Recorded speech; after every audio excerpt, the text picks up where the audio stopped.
हिमालय की पवित्र गोद में जहां हर श्वास में ओम नमः शिवाय गूंजता है, वहीं एक छोटा सा आश्रम था जहां हर वर्ष महाशिवरात्रि की रात एक अद्भुत चमत्कार घटित होता था। उस आश्रम में एक गर्भवती माता रहती थी। नाम था सावित्री। सावित्री बहुत साधारण थी, पर उसका हृदय बहुत पवित्र था। उसकी एक ही इच्छा थी, हे महादेव, मेरा बच्चा केवल बड़ा ना हो, बुद्धिमान हो, संस्कारी हो और समाज के लिए प्रकाश बने। महाशिवरात्रि की रात आई। चारों ओर दीप जल रहे थे, घंटियों की ध्वनि गूंज रही थी और वातावरण में शिव शक्ति का प्रवाह था। सावित्री धीरे धीरे शिवलिंग के पास पहुंची। उसने कोई बड़ा व्रत नहीं रखा, कोई कठिन तप नहीं किया, बस अपने पेट पर हाथ रखकर बोली, हे बाबा, मेरे गर्भ में जो आत्मा है उसे आप अपनी बुद्धि, अपनी शांति और अपनी करुणा दे दीजिए। उसकी आंखों से आंसू बहने लगे। उसी क्षण उसके गर्भ में हल्का सा स्पंदन हुआ, मानो कोई प्रकाश अंदर उतर गया हो, मानो स्वयं महादेव ने उस आत्मा को छू लिया हो। उस रात सावित्री को स्वप्न आया। उसने देखा महादेव स्वयं उसके सामने खड़े हैं। उनके मस्तक पर चंद्रमा चमक रहा है, गले में नाक और नेत्रों में करुणा। महादेव बोले, वत्स्य, तूने मां होकर सबसे बड़ा तप किया है, प्रेम और विश्वास का तप। तेरा बालक केवल बुद्धिमान नहीं होगा, वो सत्य, धैर्य और विवेक का प्रतीक बनेगा। समय बीता। सावित्री ने एक तेजस्वी पुत्र को जन्म दिया। वो बालक कम बोलता, अधिक सोचता और हमेशा सत्य का मार्ग चुनता। जब वह बड़ा हुआ तो गुरु भी चकित रह गए। उसकी स्मरण शक्ति तीव्र थी, विचार गहरे थे और हृदय में करुणा थी। लोग कहते, इस बालक पर शिव का आशीर्वाद है। माताओं, महाशिवरात्रि केवल एक पर्व नहीं है, ये वो रात्रि है जब चेतना जागृत होती है। यदि इस दिन शांति से बैठकर शिव मंत्र सुने, प्रेम से अपने गर्भ पर हाथ रखें और सच्चे भाव से प्रार्थना करें, तो आपका भाव ही आपके बच्चे का भविष्य बन जाता है। महाशिवरात्रि की रात या प्रतिदिन सोने से पहले धीरे धीरे बोले, ओम नमः शिवाय, ओम नमः शिवाय, ओम नमः शिवाय। कम से कम 11 बार फिर कहें, हे महादेव, मेरे बच्चे को शांति, बुद्धि और सद्बुद्धि दें।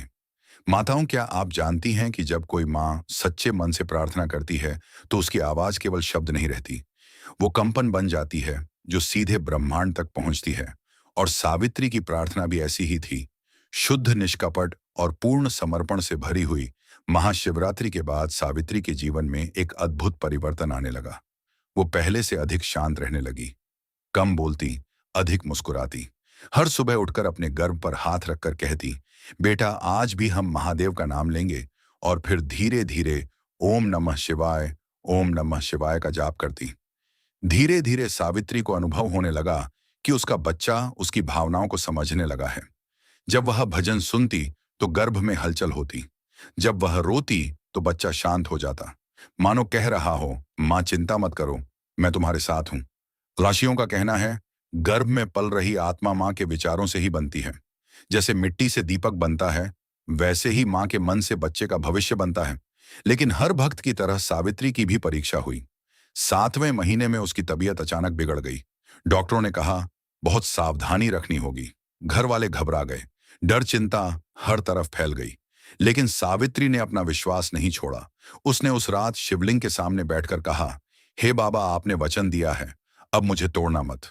उसकी आंखों से आंसू गिरते रहे और होठों पर बस एक नाम, महादेव, महादेव। उसी रात फिर एक चमत्कार हुआ। सावित्री को स्वप्न में एक उज्जवल प्रकाश दिखा। उस प्रकाश से आवाज आई, डरो मत वत्से, मैं तुम्हारे साथ हूं। सुबह होते ही उसकी तबीयत सुधर गई। डॉक्टर भी हैरान रह गए। अब सावित्री हर दिन गीता के श्लोक सुनती, शिव पुराण पढ़ती, सात्विक भोजन करती, बुरे विचारों से दूर रहती। वह जान चुकी थी, अब मैं केवल अपने लिए नहीं जी रही हूं, मैं एक भविष्य गढ़ रही हूं। जब बालक जन्मा तो रोया नहीं, बस आंखें खोलकर चारों ओर देखने लगा, मानो सब पहचानता हो। गांव के बुजुर्ग बोले, यह सामान्य बालक नहीं है। 3 साल की उम्र में वह मंत्र दोहराने लगा। 5 साल में कहानियों से शिक्षा लेने लगा। समय बीतता गया। वही बालक बड़ा होकर शिक्षक बना, मार्गदर्शक बना और दुखियों का सहारा बना। उसका जीवन स्वयं एक उद्देश्य था। वह हमेशा कहता, मेरी मां की प्रार्थना मेरी सबसे बड़ी पूंजी है। माताओं, यह कथा केवल अतीत की नहीं है, यह आज भी जीवित है। आज भी अगर आप शांति रखें, नाम जप करें, सकारात्मक सोएं और प्रेम से जिए तो महादेव आपके गर्भ में पल रही आत्मा को अवश्य छूते हैं। माताओं, अब तक आपने सुना शिव की करुणा की कथा, लेकिन क्या आप जानते हैं, जहां शिव है वहां शक्ति भी है, जहां ध्यान है वहां जागरण भी है, और जहां जीवन पल रहा है वहां मां काली का संरक्षण भी होता है। महाशिवरात्रि के कुछ महीनों बाद एक और विशेष रात आई। अमावस्या की रात, अंधकार से भरी, शांत और रहस्यमयी। उस रात को काली रात्रि कहा जाता है। उस रात आश्रम के वृद्ध साधु ने कहा, आज की रात केवल सोने की नहीं है, आज की रात मां काली से सुरक्षा मांगने की है। दीपक की लौ कांपी, हवा रुकी और वातावरण बदल गया, मानो कोई शक्ति उतर रही हो। उसी क्षण सावित्री को अनुभव हुआ कि उसके चारों ओर एक अदृश्य घेरा बन गया है, मानो कोई कवच हो जो उसके और बच्चे के बीच हर नकारात्मक शक्ति को रोक रहा हो। शास्त्र कहते हैं, जब मां काली की कृपा होती है तब गर्भ में पल रही आत्मा निर्भय बनती है। वह जीवन से डरती नहीं, वह सत्य के लिए खड़ी होती है। कुछ समय बाद गांव में बीमारी फैल गई। डर का माहौल था, कई लोग कमजोर पड़ गए, लेकिन सावित्री और उसका बच्चा पूरी तरह सुरक्षित रहे। लोग बोले, ये काली मां की रक्षा है। एक रात सावित्री ने स्वप्न देखा, एक विशाल रूप, काले आकाश जैसा शरीर, आंखों में अग्नि और करुणा का सागर। मां काली बोली, डर मत बेटी, तेरा बालक अन्याय से लड़ेगा, वो कमजोरों की आवाज बनेगा। अब सावित्री समझ चुकी थी, सिर्फ शांति काफी नहीं, शक्ति भी चाहिए। सिर्फ धैर्य नहीं, साहस भी चाहिए। शिव ने उसे ध्यान दिया, काली ने उसे बल दिया, और दोनों ने मिलकर एक महान आत्मा को गढ़ा। माताओं, जब आप कभी डरे, कमजोर महसूस करें, तो बस कहिए, ओम नमः शिवाय, जय मां काली। ये मंत्र मन को स्थिर करेगा, आत्मा को मजबूत करेगा। समय बीतता गया। वही बालक अब किशोर बन चुका था, चेहरे पर तेज, आंखों में गहराई और मन में मौन। उसका नाम रखा गया शिवांश, शिव का अंश। लेकिन कोई नहीं जानता था कि उसके भीतर एक अदृश्य युद्ध चल रहा है। हर रात शिवांश को एक ही स्वप्न आता, एक पर्वत, एक शिवलिंग और एक आवाज, जागो वत्स, तुम्हारा समय आ गया है। वो घबरा कर उठ जाता, सीने में अजीब सी धड़कन और आंखों में आंसू। वह अपनी मां से पूछता, मां, क्या मैं किसी विशेष कारण से पैदा हुआ हूं? सावित्री मुस्कुरा देती और कहती, हर बच्चा ईश्वर की योजना है बेटा। एक दिन गांव में एक योगी आया, सफेद वस्त्र, जटाएं और तेजस्वी मुख। उसने शिवांश को देखते ही कहा, यही है वो। सब चौंक गए।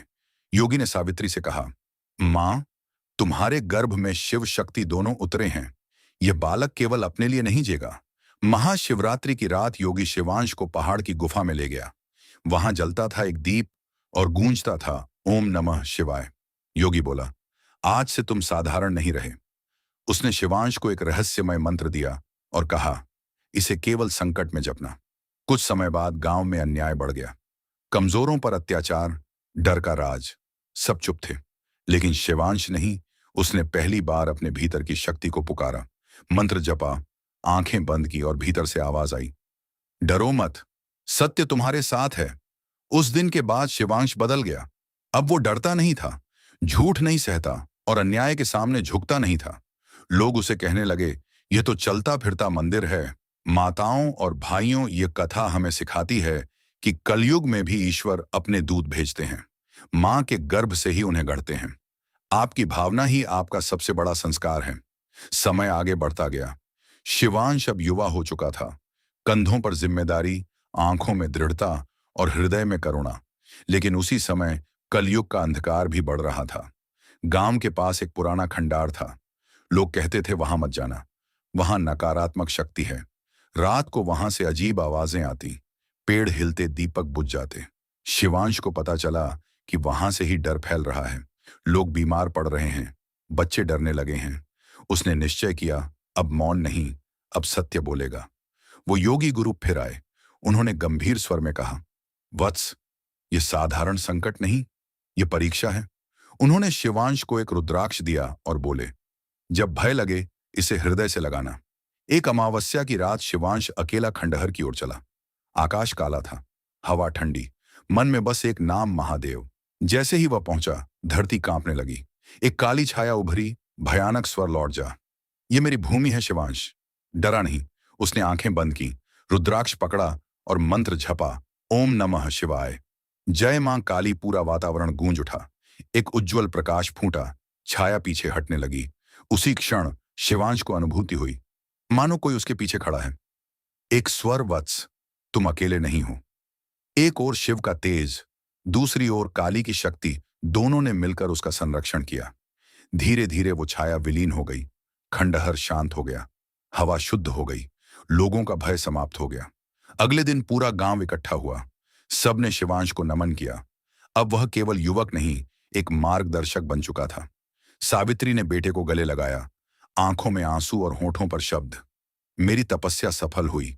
रात गहरी थी। आकाश में बादल गरज रहे थे। हवा में अजीब सी बेचैनी थी, मानो प्रकृति भी किसी महान घटना की प्रतीक्षा कर रही हो। उसी रात हिमालय की एक गुप्त गुफा में अंधकार की सबसे बड़ी शक्ति अपना अंतिम रूप ले चुकी थी। उसका नाम था तमोशक्ति। यह शक्ति डर से नहीं, भ्रम से नहीं, बल्कि लालच, अहंकार और नफरत से जन्मी थी। वो बोली, मैं लोगों के मन में बस चुकी हूं। अब मुझे कोई नहीं हरा सकता। उसी समय योगी गुरु शिवांश के पास आए, आंखों में गंभीरता और स्वर में कंपन। वत्स, अब युद्ध बाहर नहीं होगा, अब युद्ध मन के भीतर होगा। उन्होंने शिवांश को एक ताम्रपत्र दिया। उस पर लिखा था, जो स्वयं को जीते वही जगत को जीते। शिवांश हिमालय चला गया। बर्फ, मौन और एकांत। वहां उसने 40 दिन का मौन व्रत लिया। ना भोजन, ना वाणी, ना मोह, सिर्फ ओम नमः शिवाय। धीरे धीरे उसका अहम पिघलने लगा, डर मिटने लगा और भीतर प्रकाश जागने लगा। 41वें दिन अचानक आकाश उज्जवल हो गया। एक तेजस्वी स्वर, वत्स, तूने स्वयं को पहचान लिया। महादेव प्रकट हुए, भस्म, त्रिनेत्र और करुणा। शिव बोले, अब तू योद्धा नहीं, तू प्रकाश वाहक है। उसी क्षण तमुक्ति शिवांश के सामने प्रकट हुई। भयानक अंधकारमय, लेकिन शिवांश शांत था। उसने कोई शस्त्र नहीं उठाया, बस कहा, मैं तुमसे नहीं लड़ूंगा, मैं तुम्हें प्रेम दूंगा। उसने मंत्र जपा और हृदय से प्रार्थना की। तमोशक्ति कांपने लगी और प्रकाश में बदल गई।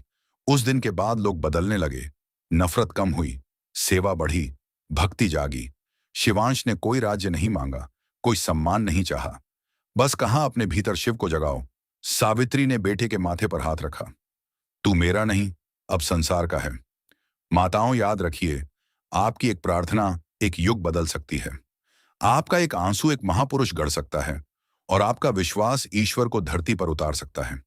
जहां मां है वहां महाशक्ति है, जहां शिव है वहां सत्य है, और जहां प्रेम है वहां कोई कलयुग नहीं।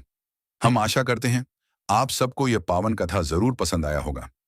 वीडियो को लाइक और शेयर जरूर करें, और कमेंट बॉक्स में हर हर महादेव लिखना ना भूलें। और चैनल पर पहली बार आए हैं तो चैनल को सब्सक्राइब जरूर करें। इस कथा को आप अपने सभी प्रियजनों तक जरूर पहुंचाएं, ताकि हर गर्भवती मां को आत्मबल मिल सके और उसका पुत्र तेजस्वी हो, बुद्धिमान हो, ज्ञानवान हो। भगवान भोलेनाथ आप सब पर अपनी कृपा बनाए रखें। आपका बच्चा स्वस्थ हो, बुद्धिमान हो। हर हर महादेव।